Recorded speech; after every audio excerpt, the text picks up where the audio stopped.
Tayo po ay magluluto ng tokwa sisig. Bago yon, i-slice ko muna po yung tokwa ng maliliit. Slice into cubes. Kayo po bahala kung anong pagkaka-slice ang gusto nyo. Yan. 6 na piraso nga po yung binili ko niyan. Yan. Ayun na yung pong na-slice ko. Magsisindi na ako ng apoy. Ilagyan ko na rin po yan ng mantika. Lalagyan ko rin ng kaunting asin para may lasa yung tokwa. Ayan, nilagay ko na nga po unti-unti yung tokwa. May hinang apoy lang po para di masunog. Sunog yung labas, ilaw yung loob. Ayan. Prituin ko lang po siya ng medyo brown lang. Ayan.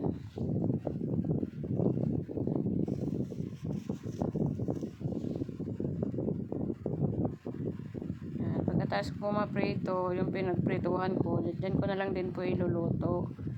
Ayan. Ilagyan po siya ng butter. Kahit anong brand po ng butter, basta may butter. Ayan.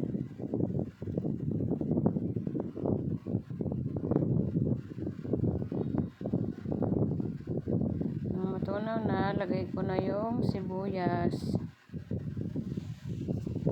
Ayan, sibuyas. Tapos lalagyan ko, pagkatapos po nyan, ilalagay ko na yung ating piniritong tokwa. Ayan na po yung lahat ng 6 na pirasong tokwa na binili ko. Ayan. Halo-haloin lang konti. Halo-halo lang. Ayan. Masarap po ito guys pagka naluto. Simpleng bulam. Pwede rin pulutan. Ayan, sumilip pa nga. Ayan. Lalagyan ko rin siya ng kaunting toyo. Kaunti lang po. Para pampalasa. Tsaka may oyster sauce. Ayan. Pandagdag lasa po, oyster sauce. Lalagyan ko din ng paminta.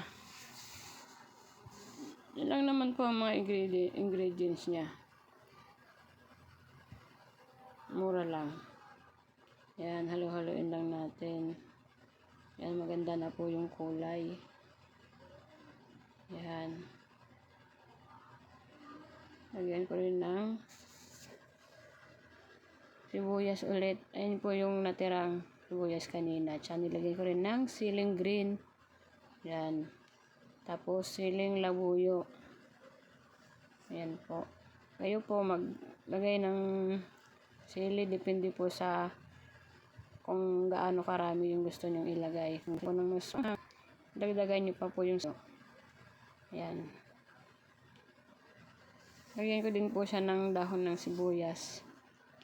Pwede naman pong wala. Kayo po, depende po sa inyo. Kung anong available sa inyo.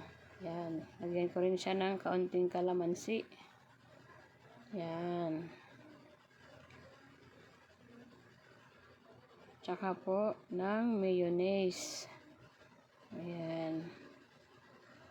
Lady's Choice mayonnaise. Kayo po, kung ano pong gusto nyong brand ng mayonnaise, pwede naman po.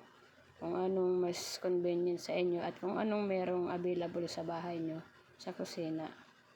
Yan, haluin lang po ng konti. Yan, masarap po yan guys.